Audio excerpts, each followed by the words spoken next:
Good morning students. आज हम बात करेंगे मराठों के महानायक महादजी सिंधिया की। जब हम मराठों की बात करते हैं या मराठा साम्राज्य की बात करते हैं तो महादजी सिंधिया का अगर हम जिक्र ना करें तो वो क्या है, वो अधूरा है। क्योंकि जो महादजी सिंधिया थे वो ऐसे प्रथम व्यक्ति थे जिन्होंने पाश्चात्य ढंग से अपनी जो सेना थी प्रशिक्षित किया। उसको किसने किया? महादजी सिंधिया ने। उन्होंने अपनी सेना का पुनर्गठन किया। महादजी ने फ्रांसीसी सेनायक डी बायन को अपनी सेना में नियुक्त किया। किसके लिए? ताकि वो सेना को पाश्चात्य या अंग्रेजों की तरीके से उसको सुसंगठित कर पाए या प्रशिक्षित कर पाए। और इससे क्या हुआ, महादजी की जो सेना थी वो एक सुदृढ़ सेना बन गई। 1772 में महादजी के प्रयत्नों के परिणाम स्वरूप ही मुगल सम्राट शाह आलम को दिल्ली के तख्त पर वापस बिठाया गया और पेशवा नारायण राव की हत्या के बाद पूना दरबार में जो संघर्ष आरंभ हुआ उसके कारण महादजी को 10 वर्ष तक दक्षिण में रहना पड़ा। सालबाई की संधि के बाद महादजी ने पुनः उत्तर भारत की ओर ध्यान दिया। तो हम देखते हैं कि जो महादजी सिंधिया थी, महादजी जो सिंधिया थे, उनका न केवल दक्षिण भारत की राजनीति में अपितु उत्तर भारत की राजनीति में भी उनका महत्वपूर्ण योगदान था। क्योंकि आपको पता है कि जो शाह आलम था, जो मुगल शासक था, उसने उसको वापस अपने तख्त पर बिठाना और वहां से वकील मुतलक नियुक्त होना है, ये बहुत महत्वपूर्ण बात थी। महादजी सिंधिया एकमात्र नेता थे जिन्होंने न केवल दक्षिण भारत में अपितु उत्तर भारत तक जो मराठा साम्राज्य था उसकी पताका लहराई। तो हम बात करते हैं कि सबसे पहला था उसने शाह आलम। जो शाह आलम था उसने 1784 में महादजी को क्या किया? नायब वकील मुतलक नियुक्त किया गया। ठीक है। जब हम देखते हैं कि सालबाई की संधि हो गई थी, प्रथम आंग्ल मराठा युद्ध के बाद जब सालबाई की संधि हो गई थी, उसके बाद महादजी को यह आश्वासन दिया था अंग्रेजों ने कि जब अंग्रेज जो दिल्ली के जो राज्य थे उसमें अगर मराठा कोई भी कार्य करेंगे तो अंग्रेज उसमें कोई हस्तक्षेप नहीं करेंगे। मराठों को उसकी पूर्ण क्या होगी? पूर्ण स्वतंत्रता हो गई। अतः जो सालबाई की संधि थी उसके बाद महादजी ने क्या किया? महादजी बहुत अधिक महत्वपूर्ण व्यक्ति हो गए। उन्होंने उत्तर की तरफ बढ़ना शुरू किया। दिल्ली की ओर बढ़ते समय 27 जुलाई 1783 को महादजी ने ग्वालियर पर अधिकार किया। उसके बाद 1784 में गोहद के राणा को पराजित कर गोहद पर अधिकार कर लिया और अक्टूबर 1784 में महादजी क्या पहुंच गए? आगरा पहुंच गए। इस समय जो दिल्ली का जो सुल्तान था शाह आलम, वो कहाँ था? वो मुगल बादशाह शाह आलम आगरा में था। नवंबर 1784 में मुगल सम्राट ने महादजी को वकील मुतलक की उपाधि प्रदान की, किंतु महादजी ने ये कहा कि ये सम्मान आप पेशवा को दे सकते हैं, मैं इस लायक नहीं हूँ। अब तब मुगल सम्राट ने उन्हें पेशवा को तो क्या किया? वकील मुतलक की उपाधि दी और महादजी को क्या किया? नायब वकील मुतलक की उपाधि दी। और इस प्रकार जो मुगल साम्राज्य की समस्त व्यवस्था थी उसका भार किस पर आ गया? महादजी पर आ गया। महादजी ने सिंधिया थे, उन्होंने मुगल दरबार में अनेक विरोधियों को पराजित किया। इसमें महादजी को बहुत एक समय और धन खर्च करना पड़ा। ठीक है। लेकिन हम देखते हैं कि इस काल में महादजी सिंधिया का प्रभाव उत्तर भारत में बहुत अधिक क्या हुआ था? बढ़ गया था। अगली बात आती है राजपूतों से युद्ध की। ठीक है। जब जयपुर में सवाई जयसिंह की मृत्यु हुई तो उसकी मृत्यु के बाद उत्तराधिकार के लिए उसके 2 पुत्रों में संघर्ष हुआ। पुत्र थे एक ईश्वरी सिंह और एक माधो सिंह। मराठों ने पहले ईश्वरी सिंह का साथ दिया और बाद में किसका साथ दिया? बाद में माधो सिंह का साथ लिया। माधो सिंह द्वारा गद्दी ग्रहण करने पर उसने मराठों को चोट देने का वादा किया था, किंतु 1786 तक जयपुर ने न तो मुगल सम्राट को अपना वार्षिक अदा किया और न ही मराठों को चोट चुकाई। अतः वकील मुतलक होने के नाते महादजी ने जयपुर राज्य से दोहरी मांग की। जयपुर का शासक सवाई प्रताप सिंह मांग पूरी करने में असमर्थ था, अतः महादजी के विरोध की तैयारी करने लगा। इधर जो जोधपुर की सेना थी वो भी जयपुर की सहायता के लिए आ पहुंची। जयपुर और जोधपुर मिल गए। महादजी की स्थिति कमजोर जानकर अनेक मुगल सैनिक राजपूतों के साथ मिल गए। फिर भी महादजी सिंधिया ने साहस पूर्वक उनका सामना करने का निश्चय किया और 28 जुलाई 1787 को कौन सा युद्ध हुआ? तुंगा का युद्ध हुआ। इसमें महादजी को विवश होकर पीछे हटना पड़ा, लेकिन 3 वर्ष बाद महादजी पुनः राजपूतों के विरुद्ध युद्ध में आ मिटे और 20 जून 1700 नंबर को कौन सा युद्ध हुआ? पाटन का युद्ध हुआ। इसमें महादजी की विजय हुई। जोधपुर की सेना भाग गई। महादजी सेना लेकर जोधपुर की ओर चले। 10 सितंबर 1790 को इसमें के बीच कौन सा युद्ध हुआ? इनके बीच मेड़ता का युद्ध हुआ। जिसमें जोधपुर की सेना पराजित हुई। जोधपुर के शासक विजय सिंह को महाजी के साथ संधि करनी पड़ी। इस संधि के अनुसार महाजी को 60 लाख रुपए नगद, सांबर तथा अजमेर की परगना प्राप्त हुए। इस प्रकार फरवरी 1791 में जयपुर के साथ संधि हुई, जिसमें चौथ के 17 लाख रुपए प्राप्त हुए। तो देखते हैं कि इस प्रकार उसने जो राजपूत राज्य थे उनमें क्या किया, अपनी पैठ जमाई, बहुत सारा नगद भी प्राप्त हुआ और बहुत सारे उनको क्या किया, बहुत सारे क्या कहते हैं उसको, बहुत सारे क्षेत्र भी प्राप्त किए। ठीक है, तो हम देखते हैं कि इस प्रकार इसका जो महत्व था वो दिल्ली के शासक का नायब रहते हुए उनका बहुत अधिक महत्व उत्तर भारत में बढ़ गया। तुंगा के युद्ध में महाजी के पीछे हटने से शाह आलम को लगा कि महाजी कमजोर हो गया है, इसलिए महाजी वो शाह आलम था वो पठान नेता गुलाम कादिर के संरक्षण में चला गया। गुलाम कादिर ने क्या किया, शाह आलम को गद्दीच्युत कर दिया। फिर 1788 में वापस महाजी ने पुनः शाह आलम को गद्दी पर बैठा दिया। ठीक है, तो ये बहुत महत्वपूर्ण कार्य था। तुंगा के युद्ध के बाद महाजी ने नाना फडणवीस को सहायता के लिए लिखा, लेकिन नाना फडणवीस पहले से महाजी सिंधिया के प्रति क्या थे, सशंकित थे। उनको लगता था कि ये अगर ये मेरे साथ रहेगा तो ये मेरा जो स्थान है वो खुद ग्रहण कर लेगा, अतः नाना ने उसे सहयोग नहीं दिया। नाना के विचार मिथ्या थी क्योंकि महाजी ऐसा कभी नहीं करते। इसके बाद 1792 में उत्तर भारत पर अपना प्रभाव स्थापित करने के बाद महाजी 12 वर्ष बाद पूना के लिए वापस गए, जब नाना ने उनसे मतभेद दूर करना चाहते थे, लेकिन नाना को हमेशा संदेह बना रहा और वो हमेशा महाजी सिंधिया पर शक की निगाह से देखते रहे। महाजी ने कई बार नाना साहब के संदेहों को दूर करने की कोशिश की, लेकिन इस कार्य में वो सफल नहीं हो सके। इस बीच सिंधिया व होलकर में प्रतिद्वंदिता आरंभ हो गई, अतः सिंधिया ने सेनानायक डी ब्रायन ने 1793 में होलकर को लाखेर के युद्ध में पराजित कर दिया। इससे पूना में सिंधिया की प्रतिष्ठा अत्यधिक बढ़ गई। इसके कुछ ही दिनों बाद जून 1793 में महाजी क्या हो गए, बीमार हो गए तथा 12 फरवरी 1794 को महाजी सिंधिया की मृत्यु हो गई। तो हम देखते हैं कि जो महाजी जो सिंधिया था उनका न केवल दक्षिण भारतीय मराठा इतिहास में अपितु उत्तर भारत की राजनीति में महत्वपूर्ण योगदान रहा।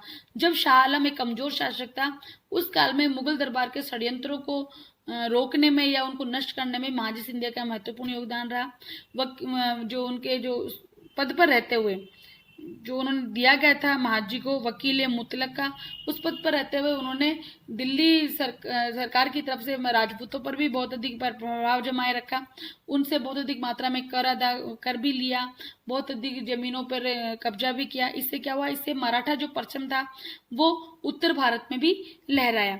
न केवल दक्षिण भारत की राजनीति अपितु उत्तर भारत भी मराठों के वर्चस्व में रहा। इससे क्या हुआ, इससे एक तो मराठों को उनकी आर्थिक स्थिति मजबूत हुई क्योंकि उनको बहुत अधिक धन मिलता था, और इसके अलावा उनकी जो राजनीतिक शक्ति थी, जो प्रशासकीय शक्ति थी, वो भी काफी अधिक मजबूत हुई। तो हम देखते हैं कि इस प्रकार मराठा जो साम्राज्य था उसमें महाजी सिंधिया का महत्वपूर्ण योगदान है।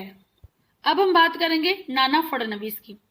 जब हम बात करते हैं महाजी सिंधिया की, उनके साथ किसका जिक्र आता है, नाना फडणवीस का। ये दोनों ही समकालीन थे। नाना फडणवीस का वास्तविक नाम बालाजी जनार्दन था।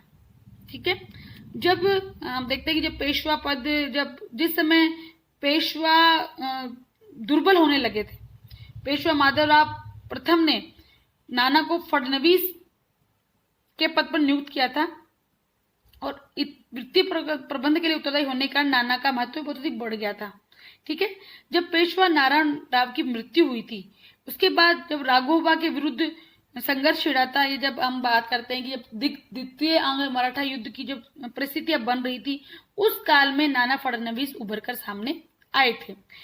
नाना फडणवीस जब राघोबा चाहता था कि मैं सुल्तान बन जाऊं, तब नाना फडणवीस, सखाराम बापू, मोराबा आदि ने मिलकर क्या बनाई, 12 भाई समिति बनाई, और उस 12 भाई समिति के सदस्य रहते हुए उसने सारी शक्तियां अपने में क्या कर ली, अपने में केंद्रित कर ली, और धीरे धीरे नाना जो था वो मराठा शक्ति का क्या हो गया, केंद्र हो गया। लेकिन ये शक्ति मराठा के लिए बड़ी घातक सिद्ध हुई क्योंकि पेशवा धीरे धीरे क्या हो गया, शक्तिहीन हो गया, और नाना स्वयं सैन्य संचालन नहीं कर सकता था, वो दुर्बल व्यक्ति था। तो इससे क्या हुआ, इससे आगे चल के मराठों के पतन में बहुत अधिक ये महत्वपूर्ण कारण सिद्ध हुआ। तो हम देखते हैं जो नाना जो था उसने कभी भी कूटनीति का भी उसमें उतनी ज्यादा कूटनीति नहीं थी जो जो उस समय उसमें होनी चाहिए थी, क्योंकि जब सूरत में राघोबा ने अंग्रेजों से संधि कर ली, जिसके फलस्वरूप आंग्ल मराठा युद्धों का सूत्रपात हुआ, नाना ने भी कूटनीति से निजाम और हैदर अली को अपनी ओर मिलाकर अंग्रेज विरोधी गुट बना लिया, किंतु वारेन हेस्टिंग जो था उसने निजाम को इस गुट से अलग कर दिया। अंग्रेजों के साथ हुए इस पूरे संघर्ष काल में नाना महाजी के साथ सहयोग करता रहा, किंतु सालबाई की संधि के संबंध में नाना और महाजी से क्या हुआ, तीव्र मतभेद हो गए। सालबाई की संधि की शर्तों को तय करने में महाजी को श्रेय दिया जाता था और उससे महाजी को एक स्वतंत्र शासक की स्थिति प्राप्त होती थी। इससे नाना की जो अधिकार लालसा थी वो महत्वाकांक्षा को भारी धक्का लगा। अतः मृत्यु पर्यंत नाना इसी प्रयत्न में लगा रहा कि महाजी का प्रभाव कम से कम रहे। उसका पूरा षड्यंत्र किसके विरुद्ध रहा, महाजी की नीतियों के विरुद्ध रहा। अब हम बात करते हैं मैसूर के प्रतिनिधि। जब हम बात प्रारंभ की करते हैं, देखते हैं कि अंग्रेजों के साथ हुए संघर्ष के समय नाना ने प्रारंभ में मैसूर के शासक हैदर अली का सहयोग लिया। हैदर अली की मृत्यु के बाद जो उनका बेटा जब टीपू सुल्तान, उसने भी अंग्रेजों के विरुद्ध युद्ध जारी रखा, तो महाजी सिंधिया चाहते थे कि टीपू के प्रति भी अपना महत्वपूर्ण व्यवहार रहे, किंतु नाना ने टीपू की शक्ति को कुचलने में अंग्रेजों का सहयोग देने की नीति अपनाई। अतः टीपू ने अंग्रेजों के साथ मंगलोर की संधि करने के बाद मराठों पर आक्रमण कर दिया। इस अवसर पर नाना ने अंग्रेजों से सैनिक सहायता मांगी, किंतु कार्नवालिस ने नाना को सैनिक सहायता देने से इनकार कर दिया। लेकिन जब कार्नवालिस ने टीपू के विरुद्ध सैनिक अभियान करने से पूर्व मराठों की सहायता मांगी, तब महाजी ने मना किया कि हमें नहीं करना चाहिए। इसके बावजूद भी नाना ने अंग्रेजों को सैनिक सहायता देने का प्रयत्न किया या तैयार हो गया। टीपू को पराजित करने के बाद अंग्रेजों ने टीपू से जो संधि की, उसके अनुसार मराठों को कुछ क्षेत्र उपलब्ध हुए, किंतु उसका परिणाम क्या हुआ, इसका परिणाम क्या हुआ, उसका एक तो महत्वपूर्ण जो शक्ति संतुलन में महत्वपूर्ण राज्य मैसूर हो सकता था वो नष्ट हो गया, और आगे चलकर जो ये शक्ति संतुलन नष्ट हुआ, मराठों का भविष्य भी खतरे में पड़ गया। अब हम बात करते हैं आगे मराठा संघ और नाना फडणवीस की। क्योंकि मराठा संघ में जो सरदार थे उन्हें पारस्परिक द्वेष था, ठीक है, और वो पारस्परिक समस्याएं थी, तो नाना को चाहिए था कि कूटनीति के द्वारा इन सबको एक साथ जोड़ने की कोशिश करे, लेकिन नाना ऐसा नहीं कर सका, बल्कि वो तो महाजी सिंधिया को क्या करने लग गया, शक की दृष्टि से देखने लग गया। और जब महाजी सिंधिया 12 वर्ष बाद उत्तर से दक्षिण लौटे, तब भी उन्होंने क्या किया, उनका सहयोग नहीं किया।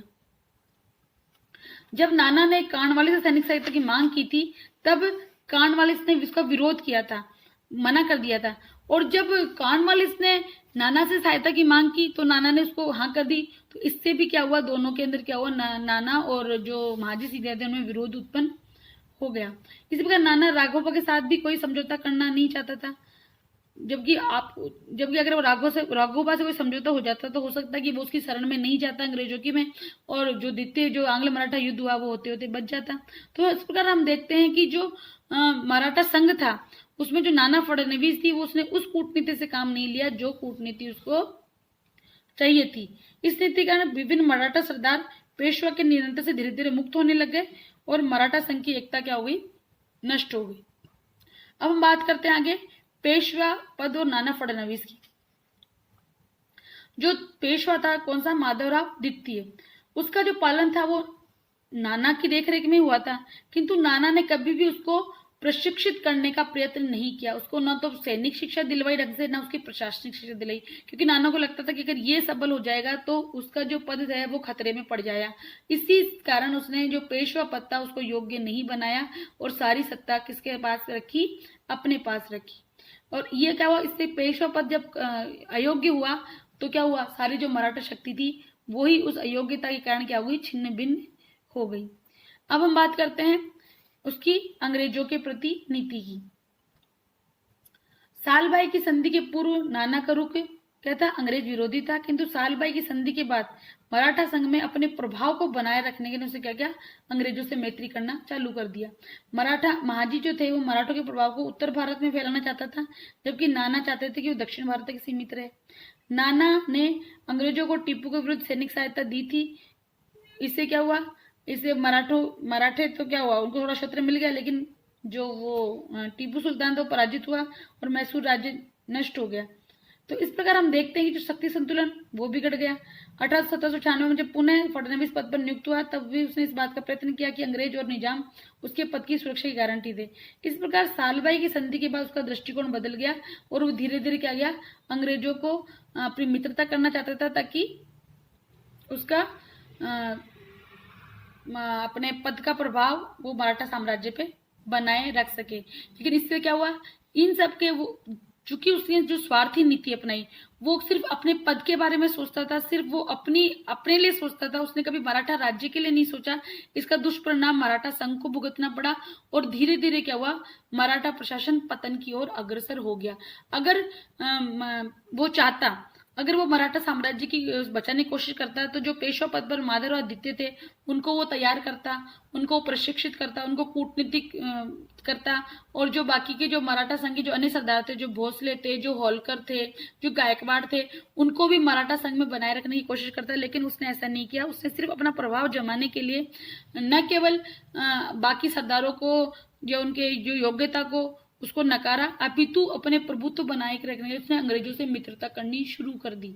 वो सिर्फ अपना स्वार्थ साधता रहा और अपने स्वार्थ के चक्कर में उसने जो मराठा साम्राज्य था उसको क्या कर दिया, उसको नष्ट कर दिया। तो जब कहीं ना कहीं जब हम बात करते हैं कि मराठों के पतन की बात करते हैं, तो कहीं ना कहीं उसमें जो नाना फडणवीस की जो नीतियां थी उसका भी इसके अंदर एक कारण हम दे सकते हैं। क्योंकि नाना फडणवीस में वो कूटनीतिक योग्यता नहीं थी जो उस काल की परिस्थिति में आवश्यक थी। उसको स्वयं को भी सैनिक ज्ञान नहीं था और न ही उसने पेशवा को भी इस सब चीजों में करने की कोशिश की। क्योंकि महाजी सिंधिया उस समय इसमें योग्य थे, लेकिन उनका वो सहयोग नहीं चाहता था क्योंकि उसको अपने पद का डर था। तो इस प्रकार हम देखते हैं कि उसने मराठा राज्य में किसी अन्य नेता को उभरने नहीं दिया और ये कहीं न कहीं मराठा साम्राज्य के पतन में महत्वपूर्ण कारण सिद्ध हुआ। इसी के साथ ये टॉपिक खत्म होता है।